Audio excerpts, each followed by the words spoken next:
Business reporter Tumisang Ndlovu is with Redge Nkosi, Executive Director and Head of Research at First Source Money. So, Tumi, how has the Reserve Bank fared in the past 2 years regarding their responsibility of monetary policy?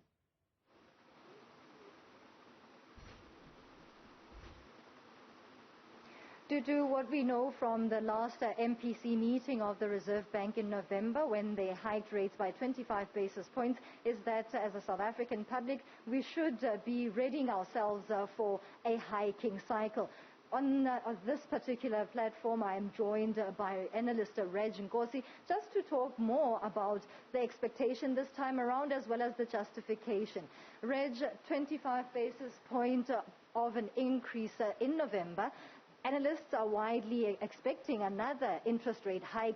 Is it justifiable? And maybe let's talk about the contrast in the South African economy when it comes to trying to stabilize what the trajectory is likely to look like as a response from the Reserve Bank.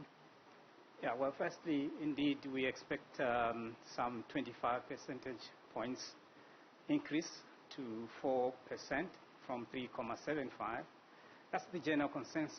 Very sadly, in my view, however, the Reserve Bank shouldn't actually be going that route of increasing rates, because the instrument, the tool that they use is very destructive to the economy, because the factors that are driving this particular inflation are not monetary in nature. As such, it's not necessary for a country to use monetary instrument to stabilize inflation. Very interesting, because you are touching on a call that has been gaining momentum around the matrix that is used by the Reserve Bank. What is it that the South African Reserve Bank should be doing in terms of even widening the scope if there is space for such a discussion in South Africa? Well, sadly, there isn't any discussion of that nature. You know, the Reserve Bank and indeed the country is fixated on just fighting inflation.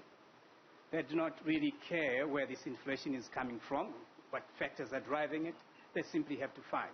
In that instance, when they do that, they effectively weaken the economy. Inflation by its very nature is highly multifaceted. It's not a monetary phenomenon as we've come to know it, or have come to understand, or economists have come to understand. It's not. In fact, this particular inflation should actually be left out to the fiscal authorities, not the Reserve Bank. However, because tradition is that the Reserve Bank has to fight inflation, so they use any instrument, or rather one instrument, which is completely blunt for this purpose. And I'm interested in, on the back of what you are explaining, in how much of the South African Reserve Bank is emulating what other global countries are doing in terms of here versus the U.S. Federal Reserve. We know that we do sometimes take lead or hear that the South African Reserve Bank would be moving based on how other global economies are maybe adjusting their interest rates and their monetary policy. Well, let's look at what is happening in the U.S.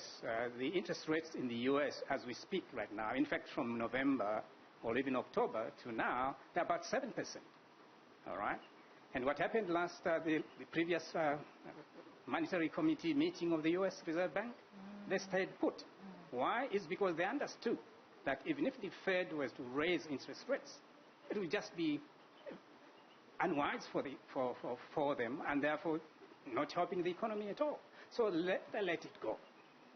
South Africa, therefore, should, in my view, be looking at such examples. And if the target rate in the U.S. is 2%, and the interest rates right now, as we speak, is about 7%, that's wide a gap that we see. Now, in South Africa, we're only about 3.75%. It is also important for the Reserve Bank, in my view, which were to look beyond its fixation with the fighting inflation anyhow, to look at this example and say, let's get put and see if at all they can work with the fiscal authorities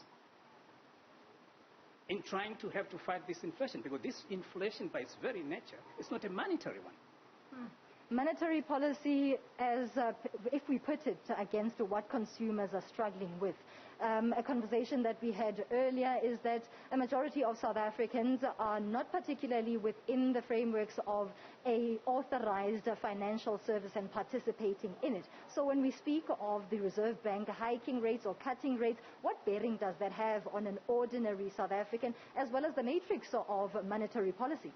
Well, firstly, when the Reserve Bank raises or cuts rates, we have interest going up. What that means is that, for example, if you have a bond, you will have to pay an extra, maybe 100 rand or 1,000 rand, depending on the amount, the increase in that particular rate. So there is, in fact, an effect on an ordinary person. Bread eventually will have to go up because these persons who are producing bread will have to pay higher in terms of transportation and many other variables that come into play.